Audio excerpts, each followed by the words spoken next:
Hello friends, you're with the Lonesome Gamer, and today I'm gonna play Britannia. Published by Avalon Hill. And this is another game that we can rightfully call a real classic.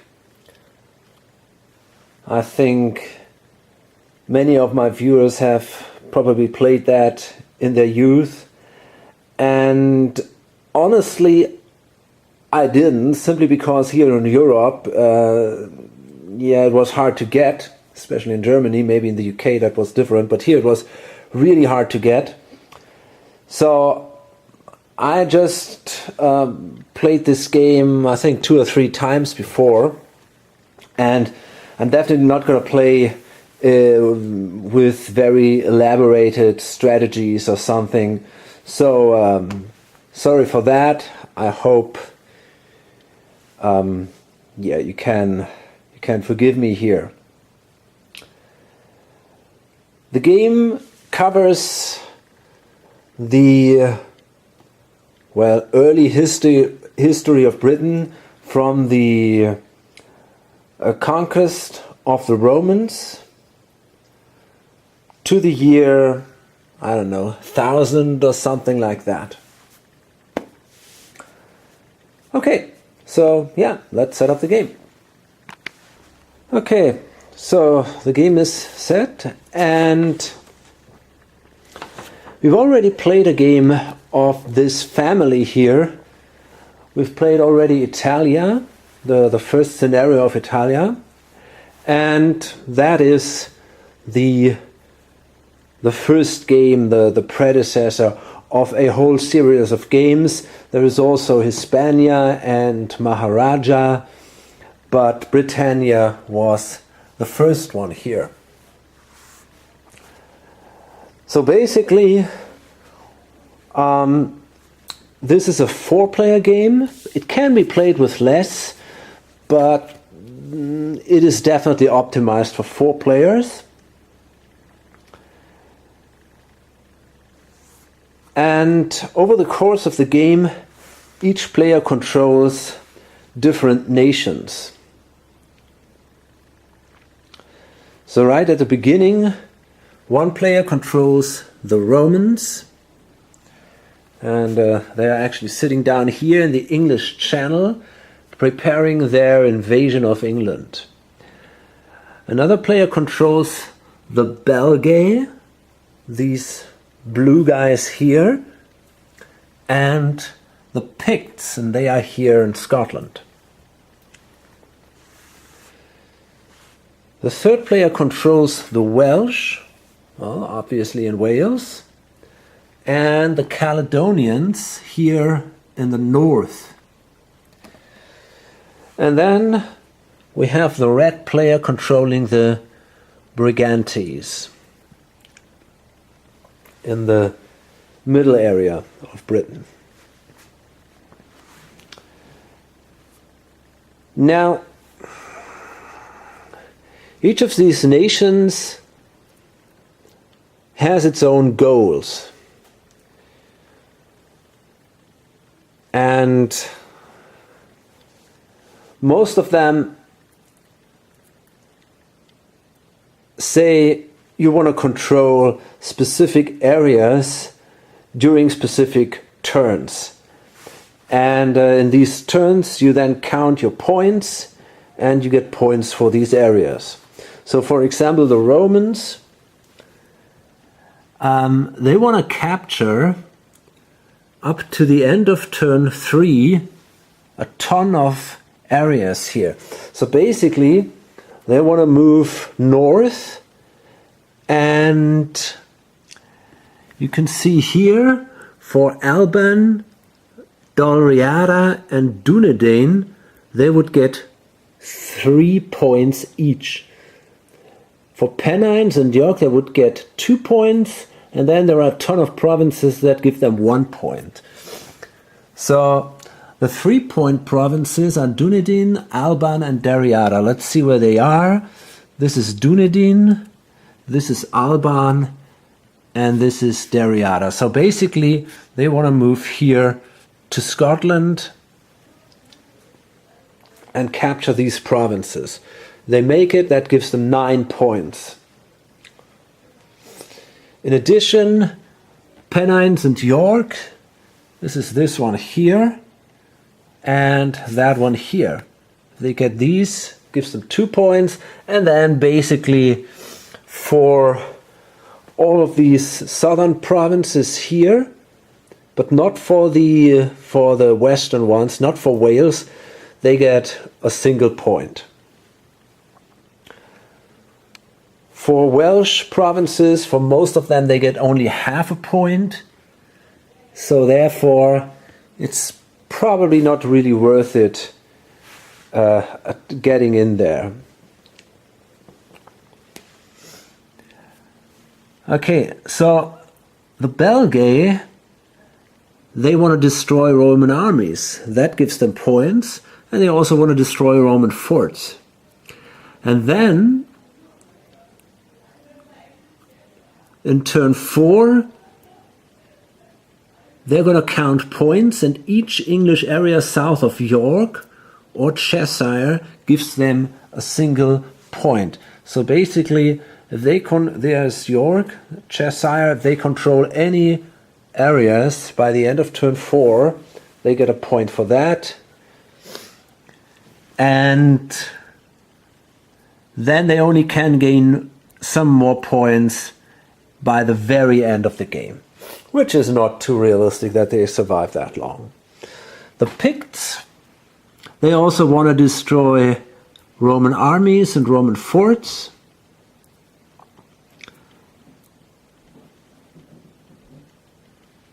And they can never score points for holding any area south of Galloway, Lothian or Bernicia. So basically, south of this point here, they don't score points. And then in turn 4, 7, 10 and 13, they get a point for each area they hold north of that line. What about the Caledonians? Well, in turn 4 and 7, they want to hold basically their starting areas, Caithness, the Orkneys and the Hebrides. That gives them 2 points each. And if they get Dalriada, Moray or Skye, which are basically these areas here, then they would gain another point for these. And it's pretty much, it remains that way. A little change here, but more or less the same. The Welsh can never score more than half as many points for holding areas outside Wales as they score for areas inside Wales. So first of all, they want to also destroy Roman armies, Roman forts, and kill a specific guy here. And then they get points in turn 4 and 7 for Powys. Each other area they get 2 points, each other area in Wales 1 point, and each area outside Wales half a point. So Wales is obviously over here, and Powys, this is there, this area here, that gives them most points. At any time during turns 8 or 9, they would get a ton of points if they managed to capture York. For that, they must move outside Wales, do some kind of campaign there, try to capture that. And then in turn 10 or 13, similar thing, Powys 2 points, each other area in Wales 1 point, and each other area half a point. Okay, so basically they want to keep control over Wales, and then in turn 8 or 9 they want to try to capture York. And finally we got here the Brigantes. They can only score points for the following areas: Dunedin and so on, ton of areas. which are basically, I think, more or less in the area they control right now. Maybe a little bit. There's also Lindsay here, which is now controlled by the Belgae. There is Dunedin here, which is there. But in general, we're talking about the area they control right now. They also want to destroy Roman units. Gives them 3 points. Each Roman unit they destroy, that's a lot. And yeah, then they want to hold Strathclyde, Galloway, each other area. Then we have Strathclyde here in the north. We have Galloway here, so they want to hold on to these areas. And yeah, it's basically this Strathclyde, that gives them always a ton of points. If they can hold that, they're good.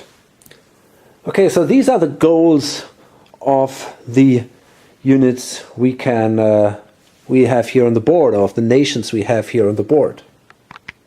Now, during the game, we will see more nations showing up. We got all kinds of guys here. And it is written here in the turn record chart exactly when, which type of nations enter the game and in what kind they do it. Some come as raiders, others come as invaders. And with how many units they will be able to do it. Okay, so, and yeah, then we write these points here in that victory point record chart here, and by the end of turn 16, we have here a turn track. By the end of turn 16, we add all the points that the nations scored of each player. We add them all together, and then the player who scored the most points wins. No matter if he has the most powerful nation or if he has the best nation at the end of the game or whatever, it's simply the overall scoring of points during the whole game that counts by the end. Okay, so we have here the order of play. Of course, not all of these nations are in play right now, but we definitely start with the Romans. And we also have a sequence of play here. So let's see. So first of all, we have here the increased population phase, where we have to count territories, and for every 3 territories we would gain an extra army.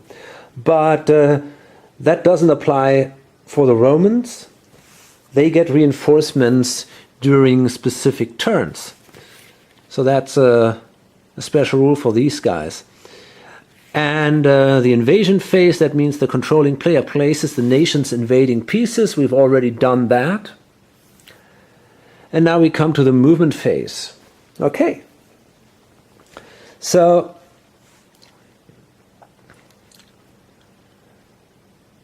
usually you can move a unit up to 2 spaces. If you enter highlands or also swamp, so the so-called difficult terrain, you have to stop and you cannot continue.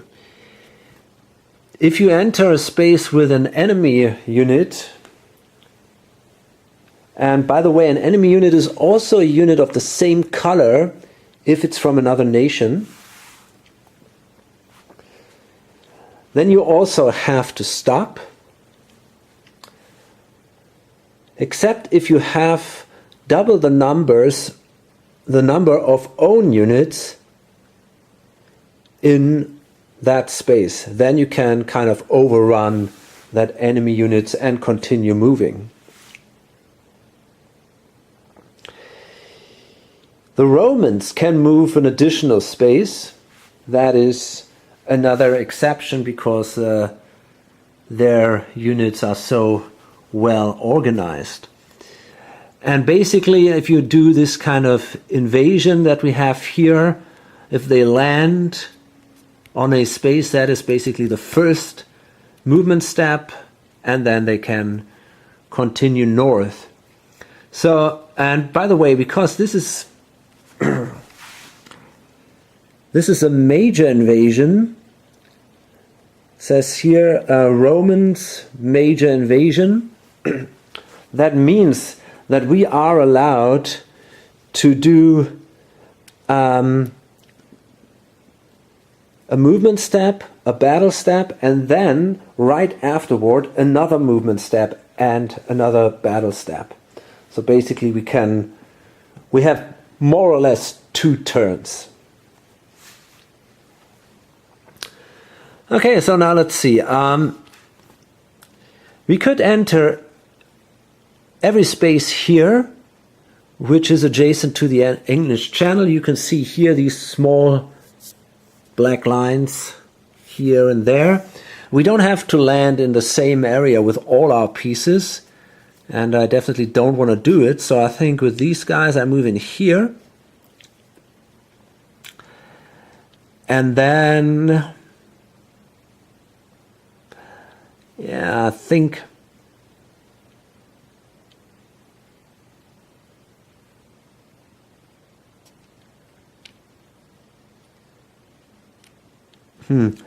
yeah, it's hard. I mean, okay, I think I want to 1, 2, 3. Okay, let's see. I think I want to do it like this. This is kind of risky, but I have a better chance. The Romans, if they fight, they are also in a better position. So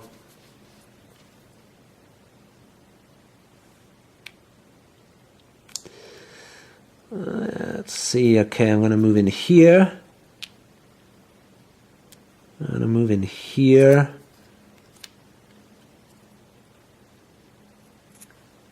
Possibly there. It's a little risky, but I think I can do it. Here. Another guy here. And 1, 2, 3. So I can move in here, here. And then we got this guy left.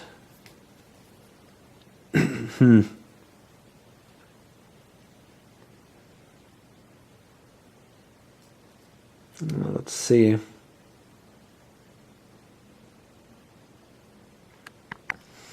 Okay, I think I want to move with this guy right here. I mean, I could also move into the... It's a little risky to do it, but I might consider moving in here. Let's see how many points I get for Devon. Well, I would get a full point for that.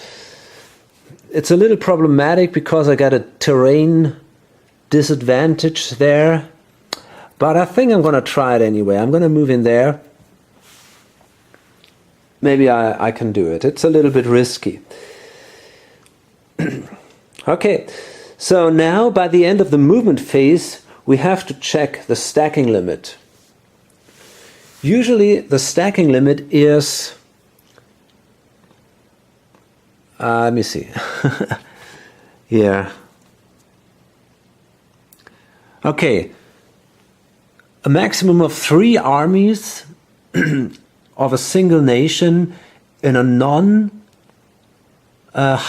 or swamp area, or a maximum of 2 armies in a highland or swamp area. Now, you can have in a single space, if it's a non-highland or swamp area, an unlimited number of units, or up to 4 in a single swamp or highland area, but only in a single space. In all the other spaces that you control, you have to follow the stacking restrictions. Again, we have a special rule for the Romans.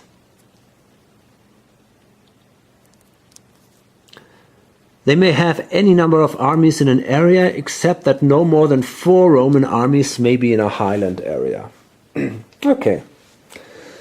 So anyway, this is checked now by the end of the movement phase.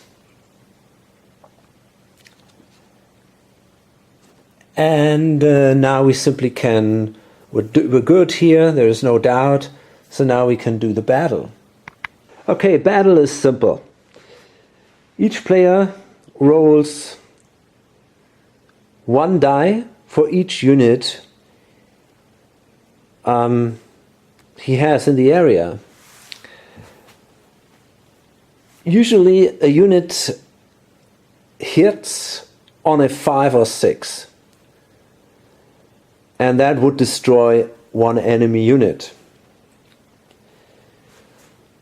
The Romans actually hit on a 4, 5 or 6, and they are only destroyed on a 6. So they have a massive advantage. Now in these in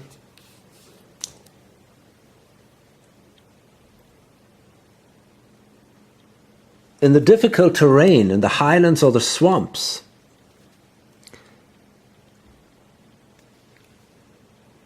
I'm not absolutely sure about that actually.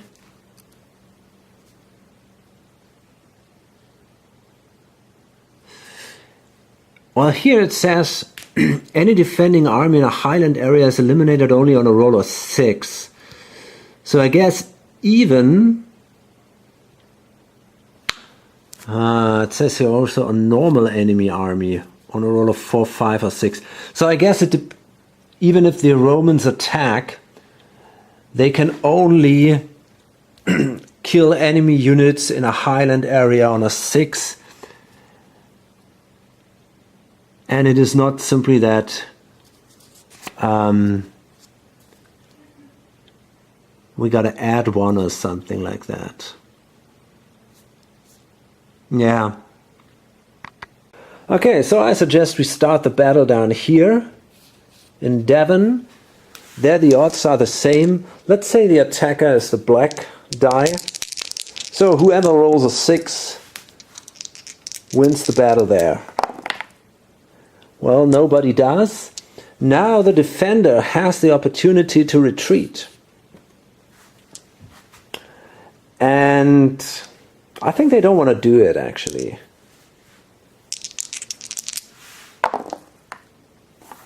We can simply continue here until someone rolls a 6. And in this case, the Romans steered. So that means that now the Welsh have lost a unit. And now the Romans captured Devon, and that allows them to place a fortress there. Anytime the Romans capture an area, they are allowed to place a fortress. And a fortress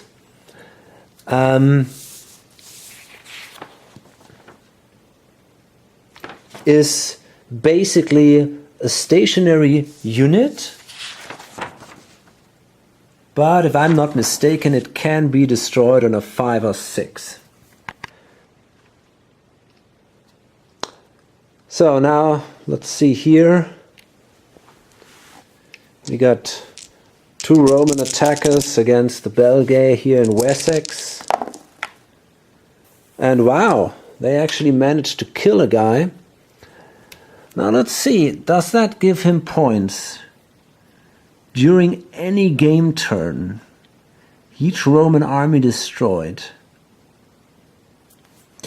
Well, sounds like it might be possible, but I'm not sure if that happens only during the turn of the Belgae player, or if it also happens, if it also applies when he is attacked. I will check that in a minute. Okay. Shit. Okay, so the Romans lost here. Now we go here to Sussex. And this is not looking good, but this time the Romans rolled a 4, so that means they also destroyed the Belgae, and yeah, it's not looking good. Romans have a pretty bad start here. Now here in Kent, and yeah, that was a success. Over here in the downlands, it's a little harder. We need a 6. Nope. But this time we have it. Now here in Avalon. Okay, so let's do it again. No successes here. Okay, nothing happens. So you can see this is okay, so the Romans lost another one, but they also managed to capture the area. But yeah, I mean, they're not doing really well, I think.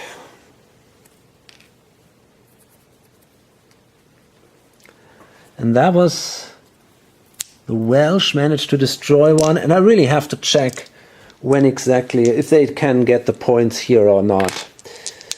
So then here in Wiki, or however that is spelled, okay, that was a victory for the Romans.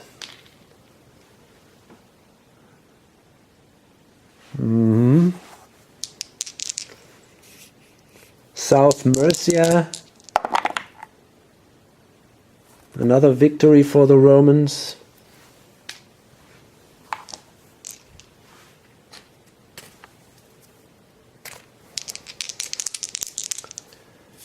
Essex,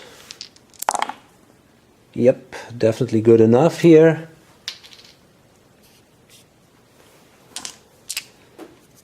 This is Suffolk. Okay. And by the way, I should have done that maybe after the first turn. Yeah, I'm going to allow that. The Belgae, they are allowed to retreat here. After the first round of combat, they can retreat in an adjacent area. The defender can decide first, then the attacker can decide. The adjacent area may not be adjacent to another area of an attacker. So I think they could not move here into North Mercia, for example, because that would be adjacent to South Mercia or Wiki. But they could, for example, retreat here into Lindsey. And they're definitely going to do that because here they might have a chance to survive. And, okay. So that is then basically the first movement and battle phase. We got to place a few fortresses here, and we also have to check the points here. If the Belgae and the Welsh get the points for killing Roman units. Okay, actually I'm pretty sure, and in Italia it's the same, that they don't get the points. They only get points for destroying units when they do an attack.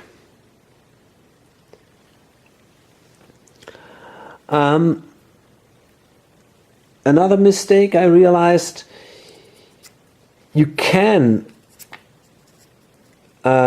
retreat in an area which is only occupied by your own units, even if it is adjacent to an area occupied by the enemy's units. the restriction that you cannot retreat in an adjacent area or in an area adjacent to enemy units applies only if the area is empty. So let's say there would be no one here and I want to retreat from here, then I could not retreat in here because there are enemy units adjacent. But as long as there's one of my guys here, I can actually retreat in here. But in this case, I want to retreat to Lindsay anyway. Okay.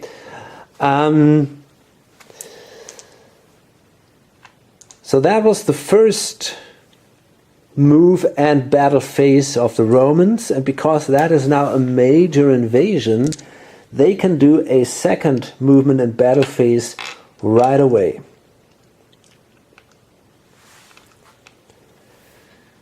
So let's see what we do here.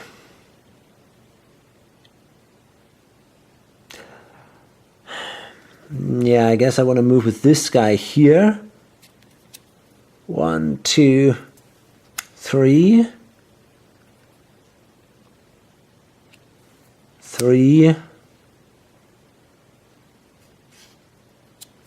3.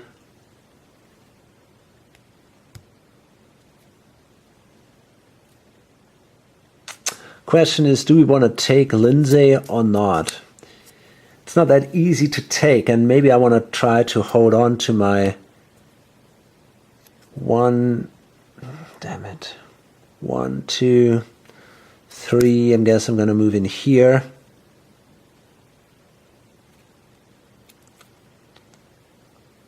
One, 2, 3. 1, 2. Yeah, I can move through here because I got 2 units in here and only 1 Belgae. Okay, so I guess, let's see, I probably end up here. 1, 2, 3.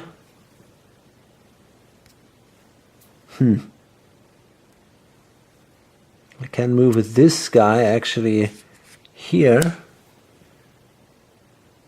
And with this guy, 1, 2, hard to tell.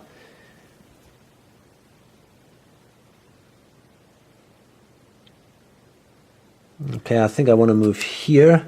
I'm not sure if I moved this guy already. Probably not. So, 1.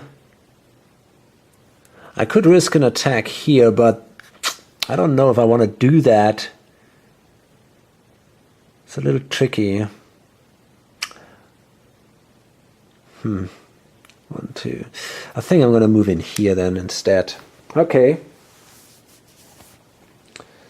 So let's see. Let's hope we're good. I mean, maybe I'm just hoping this works out here. Now let's do the battle in Wessex first. And that was not too successful, but they cannot retreat here.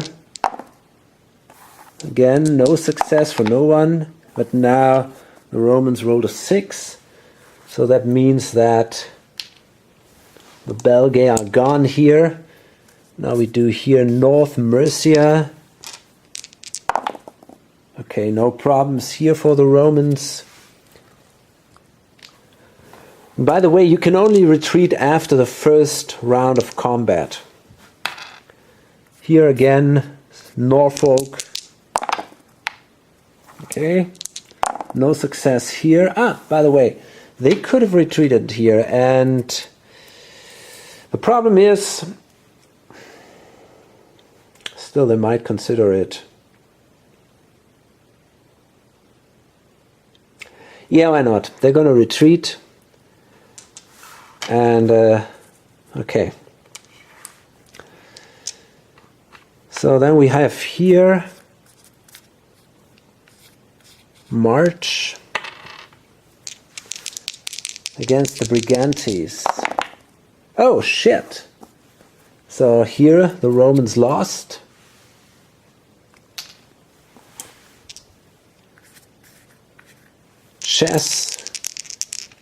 Cheshire. Okay, a success for the Romans.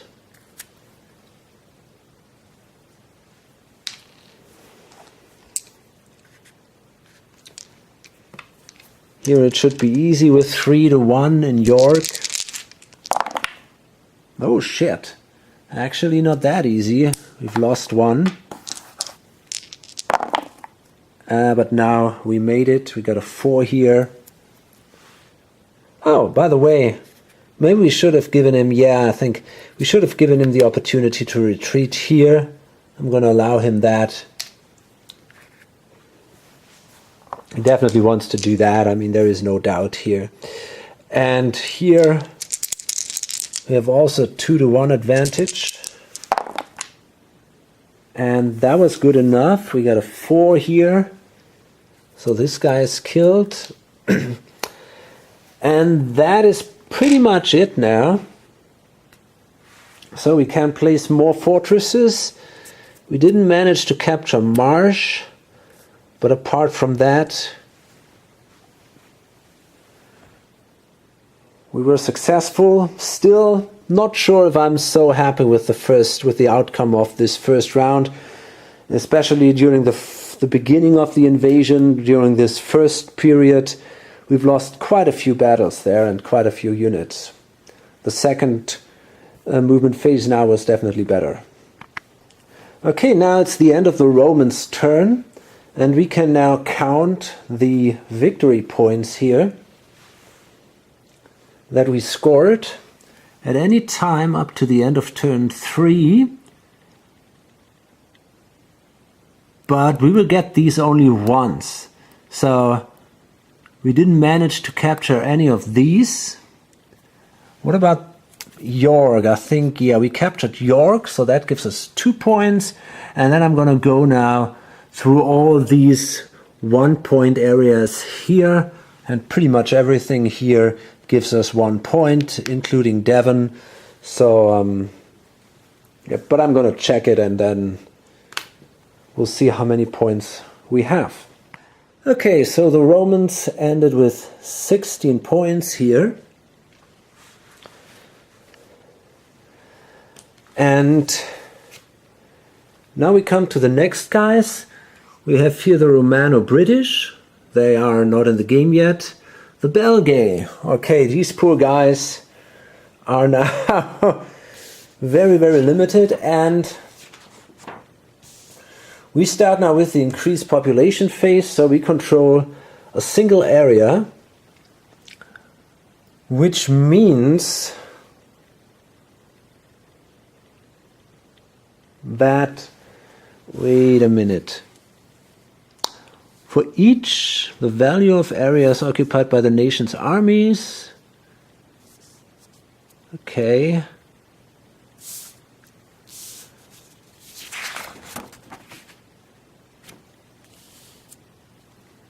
Okay, actually these difficult terrain areas only count half a point, and each other terrain counts 1.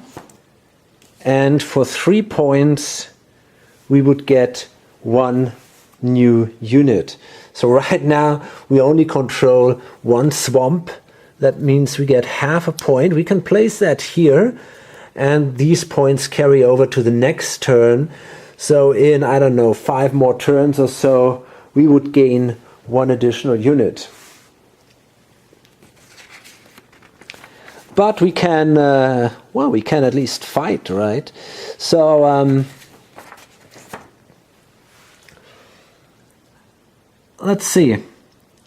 We want to destroy Roman armies and Roman fortresses. It's easier to destroy the fortresses, actually, than to destroy the armies. Because the fortresses can be destroyed on a 1 to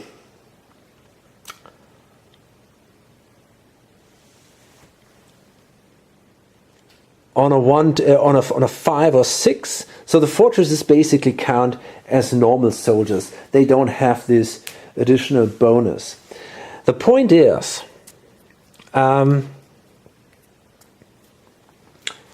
You are not allowed, by the end of the turn, to possess more than 2 times... Wait a second.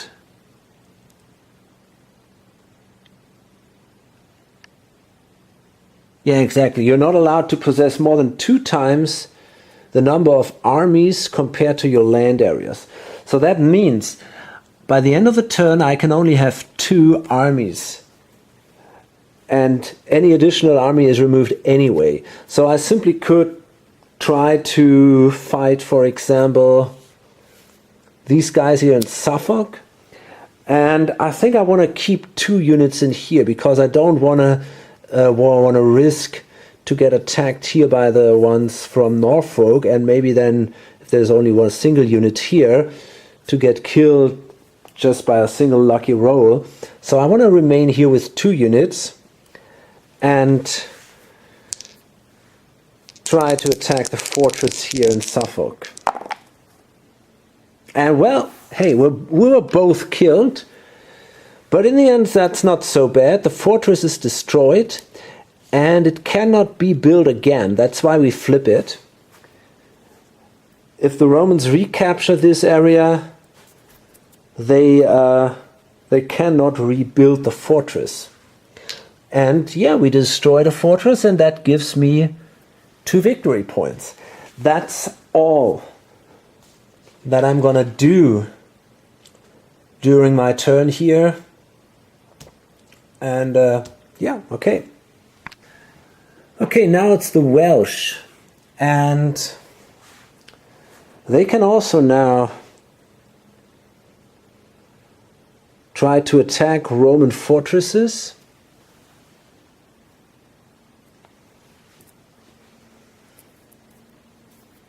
That gives them a point.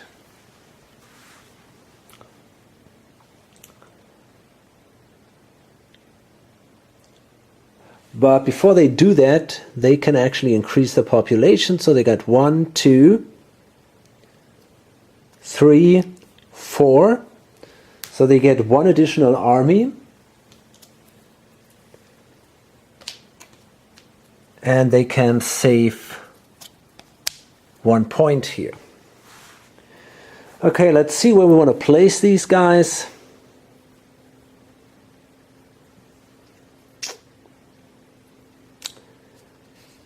I think I'd love to do an attack here in Devon.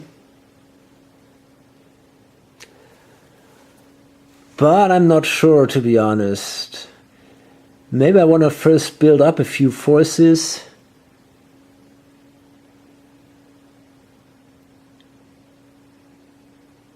Hard to tell. If I attack here Wiki, for example, which is easier to take down because Devon is in the mountains, then there is a good chance that we get attacked by these units here, and that's not a good idea. So maybe for now we simply should place that guy here. And I think I'm not gonna do any more activities for now. Okay, next we have here the Brigantes. Now they get 2, 4, 5. So that means they get 1 unit, and they can place, bring a 5 or 2 here. Save these 2. Now where do they want to place this one? Interesting question. They get points for, well, they get a lot of points for destroying Roman armies. So they might actually consider doing this. But it's tough. It really is. I mean, does that make any sense to try it? 3 points is quite a bit, but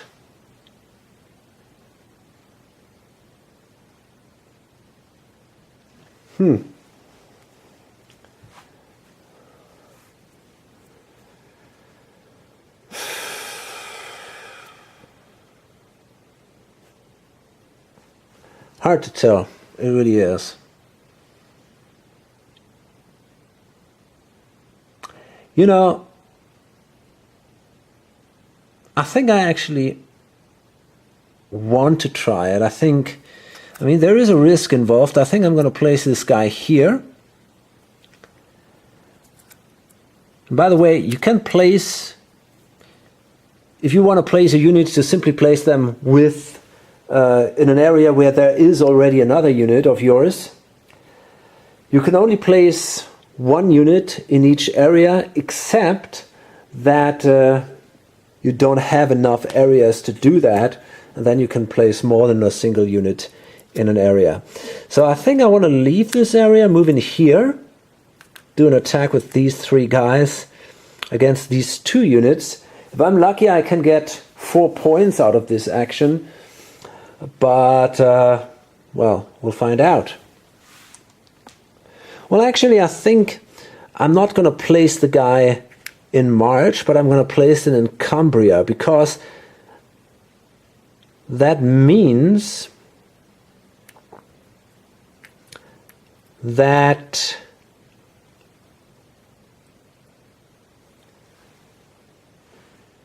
maybe I should even place him here in the Pennines.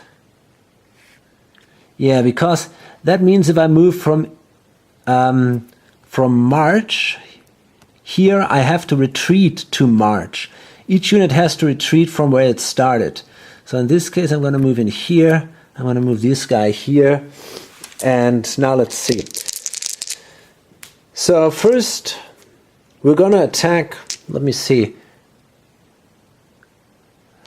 Okay, so with each die roll, we have to determine who we actually attack. So we attack the Roman soldier, and the Roman soldier fights back here. And wow, we were damn lucky. We killed the Roman and he didn't kill us. So that Roman soldier is killed. And now we got 2 other guys here that can attack the fortress. And of course the fortress will fight back. And yeah, we made it, but the fortress also was successful. So we've lost 1 unit, but hey, we destroyed these guys. Pretty good. 4 victory points. That is not bad. Okay.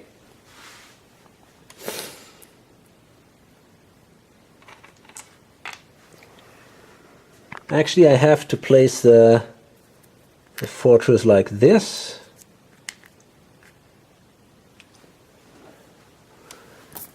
Yeah, 4 victory points for the Brigantes. I wonder if I can do that with my left hand. Yeah, I can. Not bad at all. Yeah. So, and then we have the Picts, and let's see what they want to do. Well, they also want to destroy the Romans, but right now they're out of reach of Roman armies, and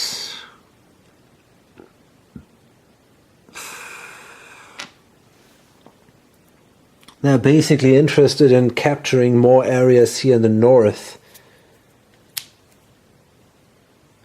So maybe they can say, okay, we destroy this one here, Strathire, that could be an option.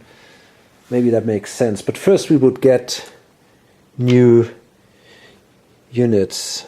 By the way, I want to check the overpopulation for the Brigantes. We got 1, 2, 3, 4, 5. So 2, 4, 5, 6, 7. Yeah, we could have had up to 10 pieces, so no problems here. So now let's see, the Picts, they have 1, 2, 3.5, so they can save half a unit or half a point and get 1 additional unit. And I think I want to place that here.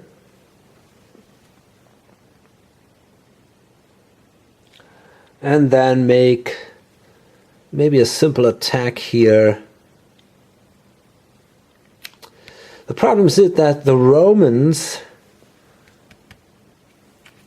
maybe it doesn't make a lot of sense to attack right here now, because the Romans will try to get this area anyway. So I might simply reinforce my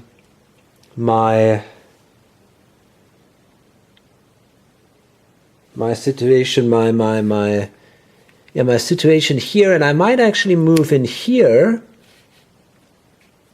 give the Romans this space because I'm going to lose it anyway, and maybe the Brigantes should have done that too.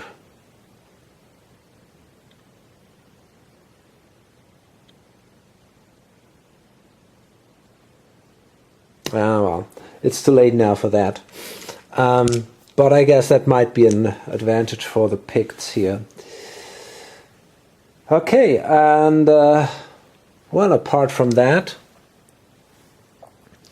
next we come to the Caledonians. They can only save 1.5 points here. And I think they're not going to do anything else. They are happy if they hold these areas. So I guess they're fine for now.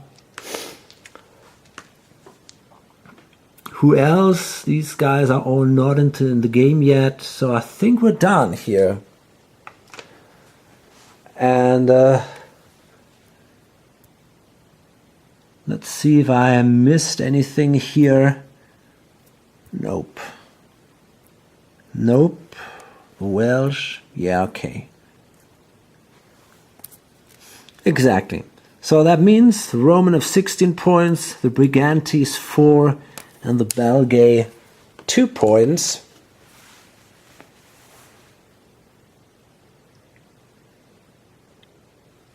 And yeah, that's then the end of the first turn.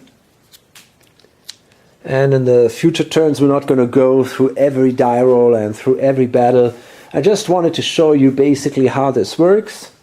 So you can see it's a pretty simple game. It's a pretty fast game. And yeah, I mean, but it's fun. It's, yeah, definitely enjoyable. So we'll see how the situation here develops. The next turn, we don't see any additional invaders, so it's definitely the goal of the Romans to move further north and to get rid of these nasty Brigantes, to capture the highlands here, these Pennine areas, and then maybe try to get as far into the north as possible. Okay, so hope to see you on the next video or on lonesomegamer.com. Bye.